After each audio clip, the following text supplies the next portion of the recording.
In 1162, on the windswept steppe of northeastern Asia, a child was born clutching a blood clot in his fist. His mother named him Temujin, meaning of iron. The shamans of his tribe said it was an omen. They were right. Within 60 years, that boy would command an army that rode from the Pacific coast to the gates of Vienna. He would destroy more cities than the Black Plague. He would forge a single empire stretching across 24 million square kilometers, larger than any land empire before or since. And he would do it starting with nothing. No throne, no kingdom, no army, not even a horse. To understand Genghis Khan, you must first understand the steppe. In the 12th century, the Mongolian plateau was not a unified nation. It was a vast, fracture-lined landscape of competing tribes, Merkits, Naimans, Tatars, Karaits, and dozens more, each scratching out survival through herding, raiding, and blood feuds that spanned generations. Life on the steppe was extraordinarily harsh. Mongol families were nomadic pastoralists. They moved with their animals through summer and winter pastures, their entire world packed into felt tents called jurs. There were no cities, no written laws, no permanent settlements. Social structure was tribal and deeply hierarchical, built on kinship ties and the loyalty of sworn companions called anda.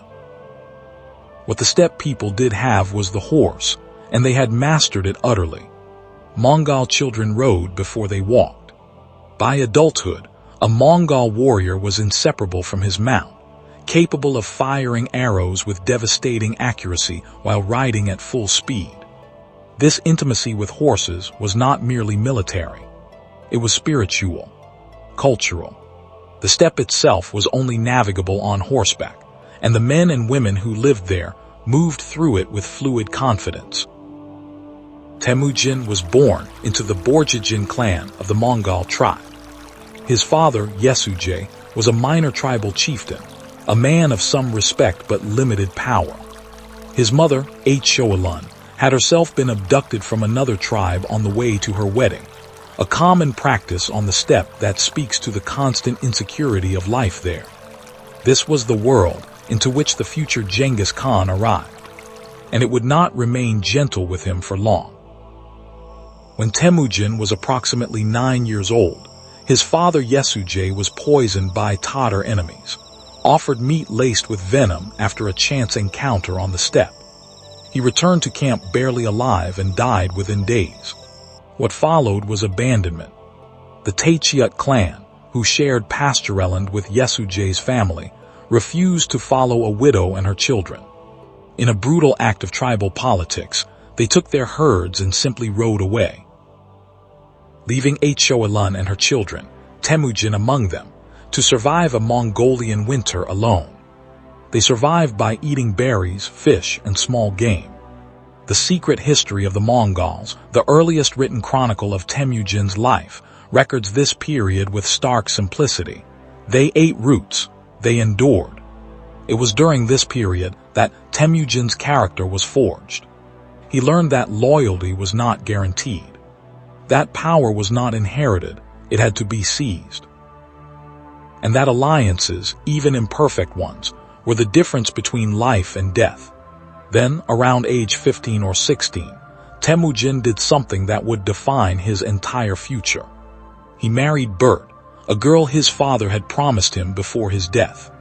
This was not merely personal. Bort's clan, the Anggerat, brought connections, and Temujin immediately leveraged those connections, seeking protection from a powerful Karait chieftain named Togrul, who had been his father's sworn ally. This moment reveals something essential about Temujin. He understood, from the very beginning, that empire is built not on conquest alone, but on relationships. He was 20 years old. He had nothing, and yet he was already building a network. Not long after their marriage, Bert was kidnapped by Merkits, a rival tribe enacting revenge for an earlier abduction generations back. For most men on the steppe, this would have been an acceptable loss, a toll paid to a brutal world. Temujin refused to accept it. He called upon Togrul and rode alongside Jamaka, his childhood friend and sworn Anda. They launched a coordinated raid on the Merkit camp, routing them completely, and Temujin recovered Bort. The operation was a tactical success, but more importantly, it announced to the steppe that Temujin was not a man who absorbed insults. He returned them with interest. Over the next decade, Temujin began assembling something unprecedented on the steppe, a loyal personal following that cut across tribal lines. He did this through a revolutionary idea: merit, not birth. In the rigid tribal world of 12th century Mongolia, advancement depended almost entirely on bloodline.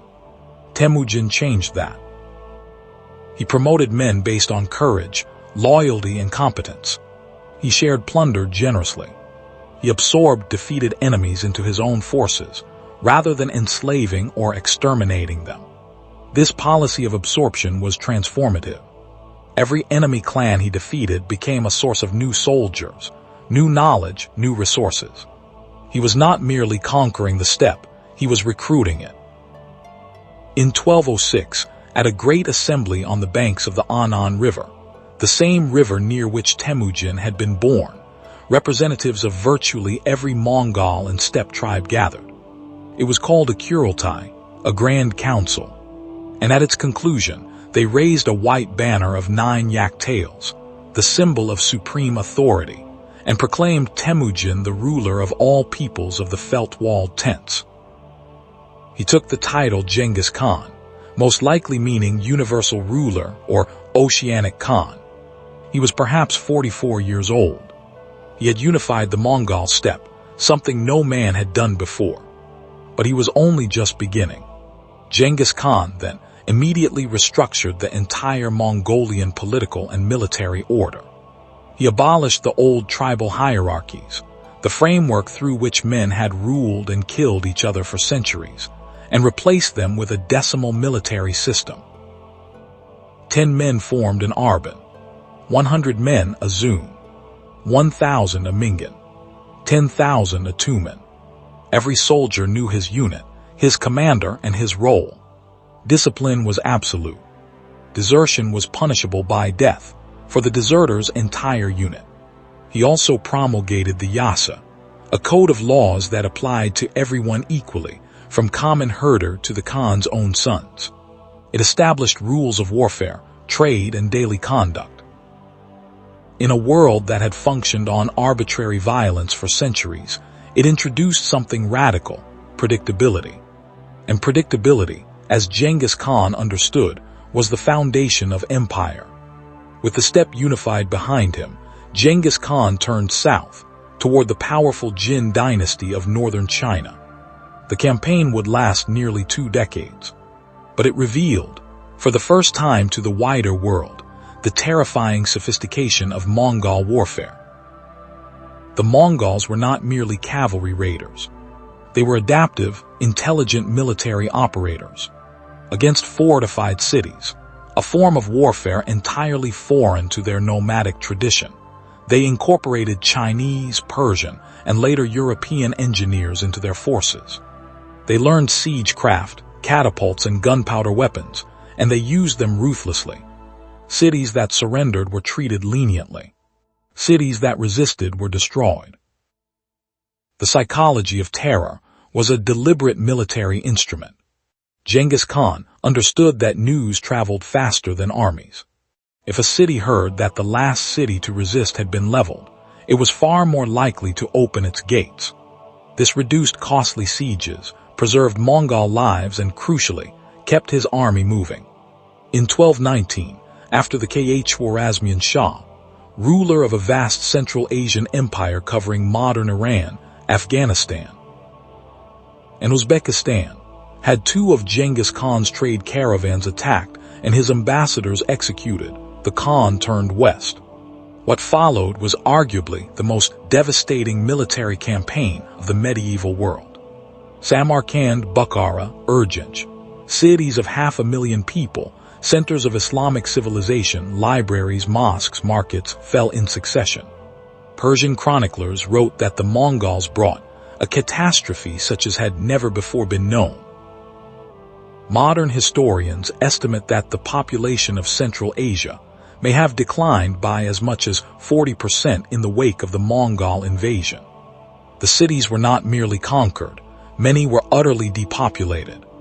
The irrigation systems of Khwarizm, which had allowed agriculture in a desert for 1,000 years, were destroyed and never fully recovered. Who was Genghis Khan the man? The historical record is frustratingly incomplete and filtered through the eyes of both admirers and enemies. We know he was physically imposing, tall for a Mongol, with the long beard and cat's eyes described by Persian chroniclers. We know he was deeply superstitious and held the shamanistic beliefs of his people with genuine conviction. He believed he had been chosen by the eternal blue sky, Tengri, to rule the world.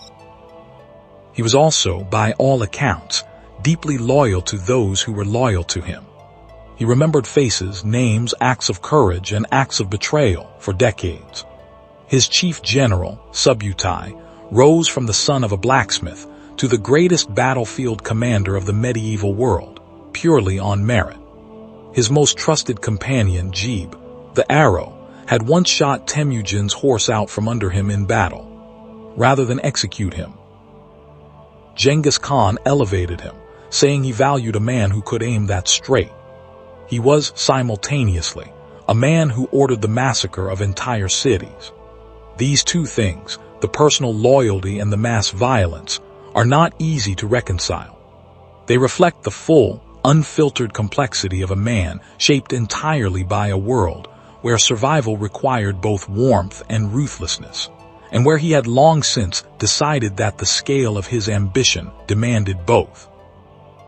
In 1227, during a campaign against the Tangut kingdom of Roman Xia, Genghis Khan died. He was approximately 65 years old. The exact cause remains unknown. Chinese sources suggest a fall from a horse, others suggest illness. In accordance with his wishes, his burial site was kept secret, his funeral procession under armed guard, and all witnesses killed. To this day, his tomb has never been found. He left behind the largest contiguous land empire in human history, stretching from the Korean peninsula to the Caspian Sea.